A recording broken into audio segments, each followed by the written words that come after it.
Hello and welcome to the No Flipping Excuses Show, the only podcast in real estate investing that teaches what you need to know to find and flip deals right now. Wow. Break free the chains that are holding you back and join us on this episode with Jason Lucchese. Hey, what's up, everyone? It's Jason Lucchese, and welcome back to another exciting edition of the No Flipping Excuses Show. I've got Mr. Larry Higgins with us today, and I am super excited about it. We've been talking a little bit offline of some of the stuff that he's doing as far as skip tracing and getting phone numbers so that you could call very targeted lists and getting a hold of people to find out what their motivation levels are if they're possibly interested in selling. This is a very, very hot topic, and I'm glad Larry and I were able to talk about it offline because now I know exactly what we're going to be talking about on today's show because Larry is doing some amazing things within the Houston market. He's doing stuff in all the major metropolitan areas around Houston, and he's doing some really, really cool things when it comes to not doing what everybody else is doing. So with that being said, Mr. Larry Higgins, how are you doing today, my man? Hey, doing great, Jason. Thanks. Thanks for coming on the show. And for folks that don't know who you are, Larry, if you don't mind, just maybe like giving a quick intro of yourself, like how'd you get started in the business and what are you doing today? So I got kind of the cliche scenario. I got into a job I hated. It was a good job. It bored me. Longest days I've ever spent in an office, and I was just dying slowly. Yeah, I hear you. I said, hey, I didn't know anything. I was like, I hadn't even bought my own house yet. I said, I'm going to try real estate. And like all these other people are doing it. So I got into it, owner financed my first two deals and had no desire to be a wholesaler. And, 4.5 years later, I guess, here I am. That's pretty much all I do is wholesale. And along the way, I struggled with marketing early on, and I was never, I did the mail and I had issues with it. When you're learning everything, it never happens fast enough. And, I got into chasing vacant houses and I had return mail, and I'd always heard skip trace the owner of the vacant house, or you get the return mail, skip trace your return mail. Yep. Well, nobody ever talked in depth. Like, what does that entail? What is that? Yeah, I can, and I did it. I can go to Been Verified or Spokio or all these sites, but the information was horrible. Right. And it kind of sent me down a path of learning I needed better data and how to use it and how to actually execute in skip tracing and cold calling for these highly distressed leads. So. Right.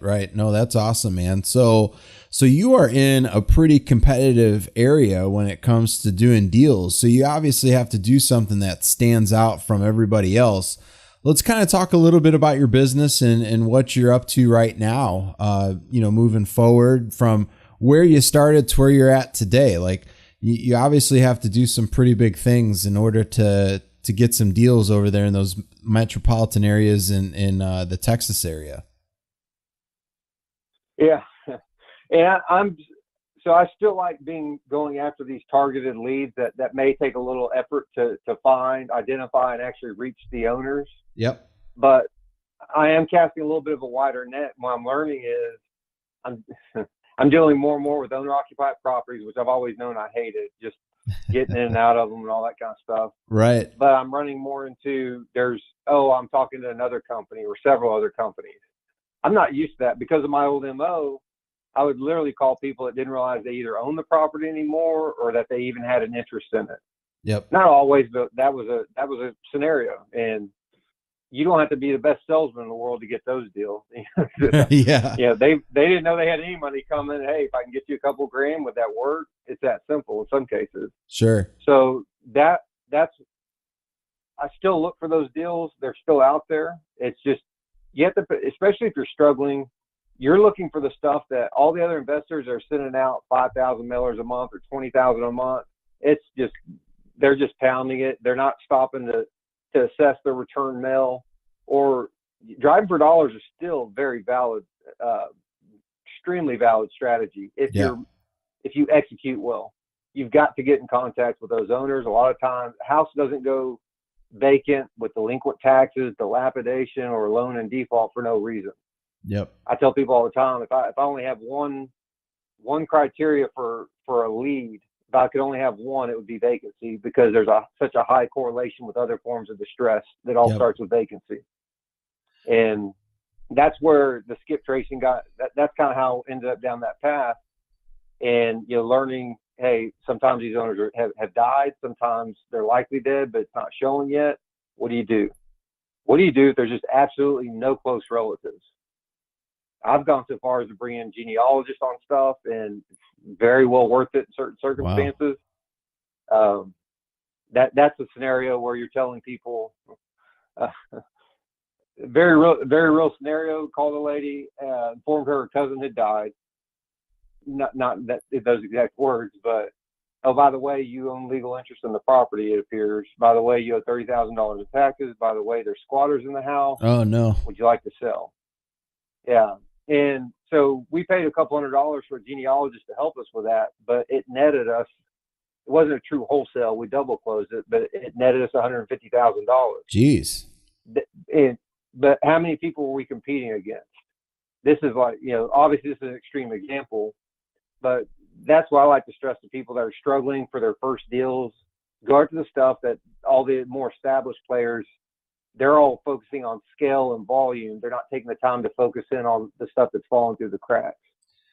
So you bring up driving for dollars, and a lot of the individuals that are still, flipping multiple deals every single month still continue to talk about driving for dollars. And I want to kind of hear your perspective on this. Are you just, what is your plan of attack for when you decide, either maybe it's you or somebody on your staff, to go out and go driving for dollars? Like, what do you have a route that you plan, or what's the game plan for finding, specific properties? So I don't, early on, while I was still kind of figuring this out and I was pretty new, I would methodically pick an area, just systematically drive every street in all the neighborhoods and that kind of thing. Now it's all done online. Sometimes you don't know for sure that it's vacant, but sure, you can look at different things and make some assumptions. Or maybe you pull one of these vacant lists that are available through different sources. There's different providers out there for vacant lists, and you stack things like tax delinquency on top of it, or code violation, whatever you want to put on there. And that helps really narrow down the list of truly vacant properties for accuracy. The key is being persistent. When you call these people, don't stop just because you can't reach that person. Maybe they're in jail, maybe they work out of the country, maybe they're in a nursing home, maybe they're quote unquote off the grid. Yeah, I've seen all that. That off the grid thing's only happened a couple of times, but it's I say it jokingly, but I'm also very serious. If I can't reach, assume you own a home that I'm interested in. Yep. If I can't reach you, I'll call your grandma, your cousin, your ex-girl, whoever I can find. I don't hesitate to call relatives, and that alone will make the difference in the long run. And it's just a matter of how many deals it makes a difference in you getting. Gotcha. But a lot of times they'll fill you in on the back history, and sometimes they'll even give you the direct contact information. Whatever it is, extremely helpful. That is. It's like we were at a property the other day. It was a deal that we got under contract. It was a probate, and we saw another property that looked pretty dilapidated as far as tall grass. Roof looked awful. The siding of the house didn't look clean at all. So it definitely was a vacant property. So we went, door knocked, nobody was there. So we went and talked to a couple of the neighbors, and they said, yeah, that person moved to California. We're in Indiana. So we called, we didn't call. We talked to a couple people to try and find out the phone number. And one of the neighbors gave us the phone number for that person. And all we did is, I think we went and door knocked 3 of the surrounding neighbors, and they were like, yeah, if you guys can do something, that would be great. That house has just been sitting there. Yep. And, some of us neighbors chip in and go and mow the lawn, but it gets taxing on us. So we got the phone number for that person. We found out that they're extremely motivated in selling the house. They had to leave because they had to go take care of their parents out in California. So they just up and left the property that doesn't even have a mortgage on it. They were thinking they were going to rent it out, and lo and behold, they didn't have the time to do it just because their family isn't really doing as well as they thought. So it turned out to be a really great opportunity for us and for them, because we could solve a big issue for them now that they have they're way behind on taxes on the property. So it could really go to show, if you could reach out to several people. So I really like that you brought that up. Hey, Larry. So yeah, especially the eyesores. When you talk to neighbors, oh yeah, they'll tell you everything they know. Like, yes. get rid of this eyesore. Yeah. No, I hear you, man. I hear you. So before we hopped online here, we talked a little bit offline about you being able to find really targeted lists. And I kind of want to talk about that, because I like that you brought up, when everybody is zagging, you have to do a zig. Because, if you follow in the masses, you're going to be competing against a lot of different people. And some folks may have a budget to do 25,000 mailers a month, and you may have a budget of 1,000. So you have to use what you have at your availability. So Larry, what I want to kind of find out from you is, what would you, with all of the knowledge that you have now, if you started out brand new, what would be your route? Say you have $1,500 a month as a monthly marketing budget. What would you do? I love that question. Generally, that's more than what people are. Generally, it's like you only have $500. I've gotten that a couple of times. My answer has always been the same. So if I were in that scenario, hands down, I would go drive for dollars and get no BS. Like I tell people, you can get vacant house lists, and there's a lot of houses on there that aren't vacant, or they're vacant for a reason. There are truly vacant distressed on there, but there's also vacant houses out there that aren't showing up on a vacant house list anytime soon, maybe ever. I won't go into all the weeds on why, but so go drive for dollars, and I say go find 100 vacant houses. And then just using free public information, I would pick, the goal is to get a deal as quick and as cheaply as possible. Sure. So then you go to your appraisal district, who owns it, where's their mailing address? There's different things you can glean from that. Does it go out of state? Is it in town? Is it two houses? Sometimes you see them, it's literally in the same neighborhood. And go to your county records, your tax assessor, tax collector, whatever you call it in your area. Are there any delinquent taxes? Do you see, are any of them owned, like in Texas, most of our counties, if it's in an estate, the counties will show that on the appraisal records. Okay.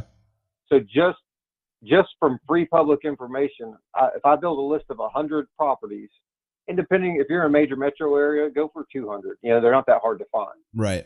But just from a little time driving, spending some gas money, and then using your computer, you've got a list of 200, and you can already prioritize your effort. You already know they're all vacant, so there's one thing they have. Who's got delinquent taxes?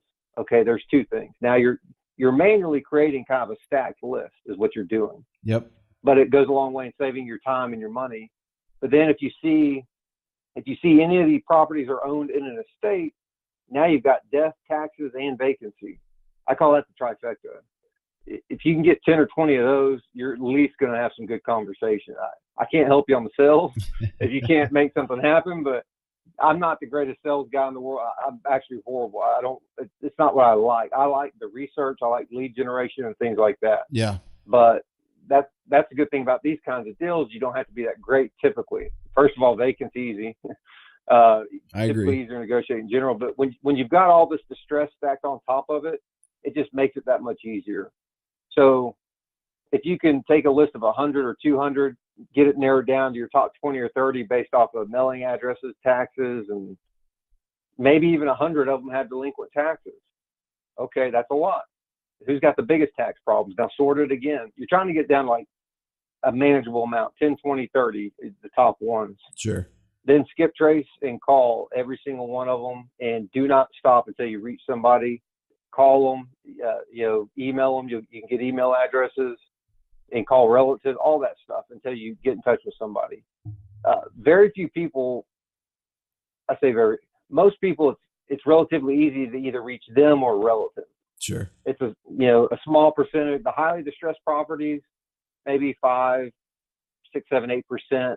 You have to put a little bit more work into. You skip trace them, and they come back. They have one relative showing, and they're dead. It's like, what do you do now?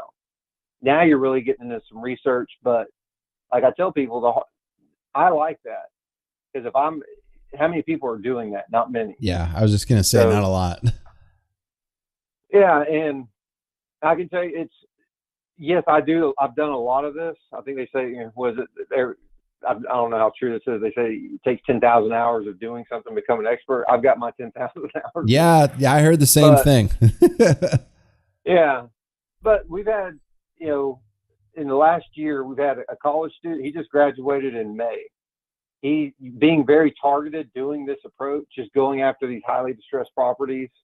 I think he's already cleared over 200,000 for the year in wholesale fees. Another guy, Nashville. Nashville is not a cold market. There's no shortage of investors in Nashville. Yeah. But we had another guy that being very targeted, and he just wanted to update me on his progress recently.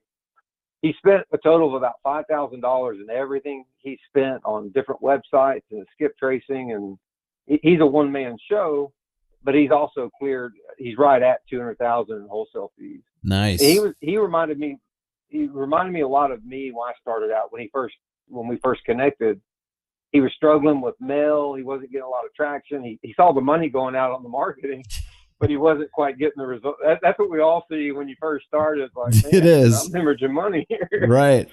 So that is true. So that's really interesting. So you said the appraisal office or assessor? So I go to the appraisal district. District. Yeah, the appraisal district, just to get mailing addresses and what's going on there. And then the tax assessor, whatever y'all call it in your state, your county, I go there to look for the tax delinquency. See, in Texas, our tax system's a little different. Most states are tax lien. They have some type of tax lien status. Yeah. But I look to see how bad it is, or just what's going on there. Okay. Maybe I find out it's an LLC that owns it, but generally it's individuals or something like that. And really, just again, it all comes down to who's the most distressed when you look at all those factors. So in your state, I know if somebody gets served, with a Liz Pendens, it goes pretty quick, because you guys you guys progress that pretty quickly, don't you? It can. See, that's. So I talk to a lot of people over these strategies and what are good lists with that. Everybody knows, people that know me know I like delinquent taxes. So in Texas, you start off with a tax delinquency. At some point, very open-ended, the county files a tax suit. Yep. At some point, very open-ended, they get a tax judgment. At some point, very open-ended, they schedule it for the tax auction. That could take place in a year and a half, or it could drag out for 20 years, 15 years. I mean, generally it's probably within 5 to 10 year range. Sure. Versus states like, I'm not sure how it is in Indiana, but a lot of states, it's your delinquent tax lien gets auctioned off, and then if you don't pay the tax lien off, you have those defined windows of time. Right.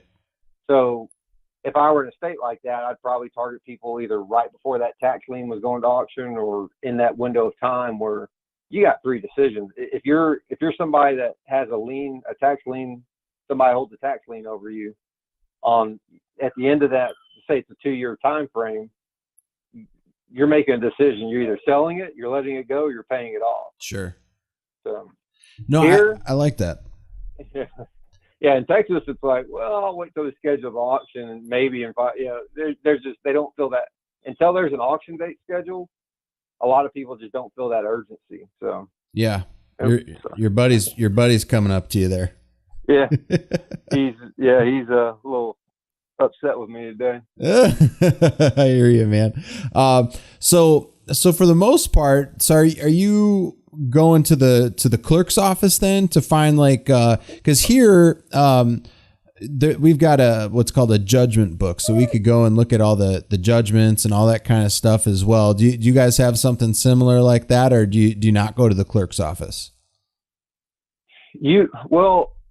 To get a whole list of it. Yeah, to get like, say for instance, you've done the appraisal district thing. Maybe you want to try and find some people as well, like that are delinquent on taxes that you didn't find through doing your driving for dollars. Would you also go to like the clerk's office to try and find some of those people as well, or what other strategy would you use? So, yeah, I have done this. So we have a service local to the Texas markets. They're not outside of Texas, where they're integrated really, really well with the tax assessors and county clerks in Texas. So I can actually pull a list of, here's all the delinquent tax properties in this county. Oh, okay. Such and such. But in the more rural counties that aren't covered in that, you can request, like just a few months ago I did it. Actually, my home county is not covered. I'm just south of Houston where I live. But you can request the list, and everybody's got different parameters, but they'll actually email you a spreadsheet with, you pay them, I think it was $27, and they just send you a list. You tell them what you're looking for, and they send the whole thing to you. Oh, that's cool. I like that. The big challenge for people the big challenge is, I tell people this a lot, is like some counties, they make it tough around the country to get that list. And then even when you get it, it's like $500, and then they give it to you on CD-ROM, and it's in a horrible format. You need to be a software engineer to deconstruct it and put it into something usable. So everybody's got kind of different challenges there. Fortunately for me, anyway, it's pretty easy here. Oh, okay, gotcha. No, cool, man. I'm glad you were able to share that. So we're getting to that time here into the podcast to where. I just want to ask you, as far as for the listeners, I always try and find out like what people are reading. So either it be Audible book or, if you sit down and actually read. Do you have any business books, entrepreneur books, self-help books, any books that you've read recently that you would like to recommend on the show? It's funny. I read very few. I'd say one business related book I have read recently is Never Split the Difference, Negotiate Your Life Depends on It. Oh, that's a good book. Phenomenal book. It's just real easy tactical things that are so simple to implement. Yep. I love greater context and perspective stuff. I love history and biographies of different things. Okay. I'm reading something right now called The 100-Year Marathon, about the Chinese. They're planning to become basically the lone superpower, and how they started this back in the 40s. Oh, wow. And it's a marathon. Like, we're so short day to day. Even as a country, we're this way. We have no 20-year energy plan, much less 50. Right. It's just spur of the moment. So I like a lot of stuff with Winston Churchill. Just that kind of thing just gives you perspective. You think you got problems? Look at what they were dealing with. And that is true. I went off on a tangent. No. I love it. Yeah, I hear you, man. I love history like that as well. Those are great books as well, man. That's great. That's awesome, man. So I appreciate it. Yeah.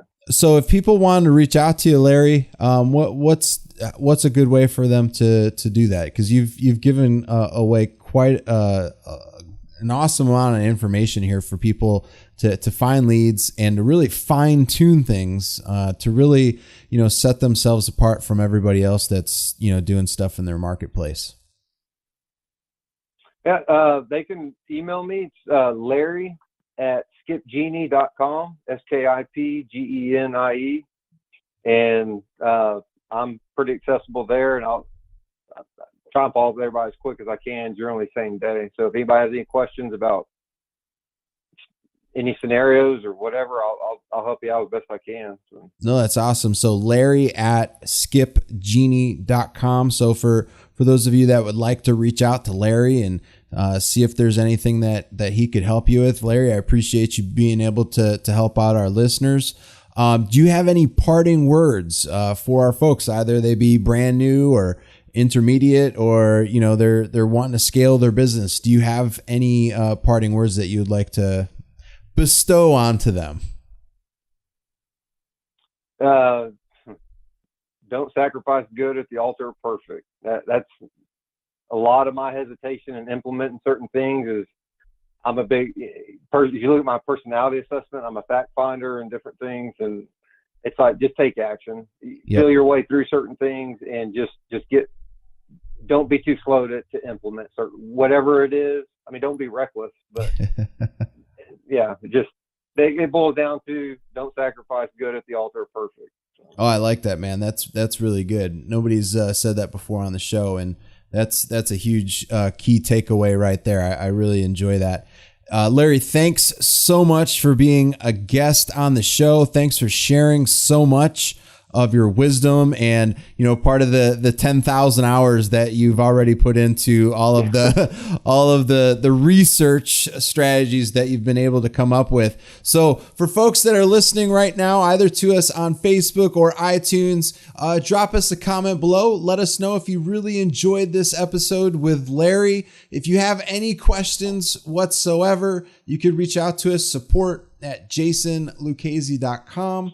That's support at JASONLUCCHESI.com. And you could reach out to Larry as well. He's been our special guest today. It's Larry at skipgenie.com. But other than that, that's it for this episode. Thanks for joining us of No Flipping Excuses. Go flip a house. I'll talk to you later. Take care.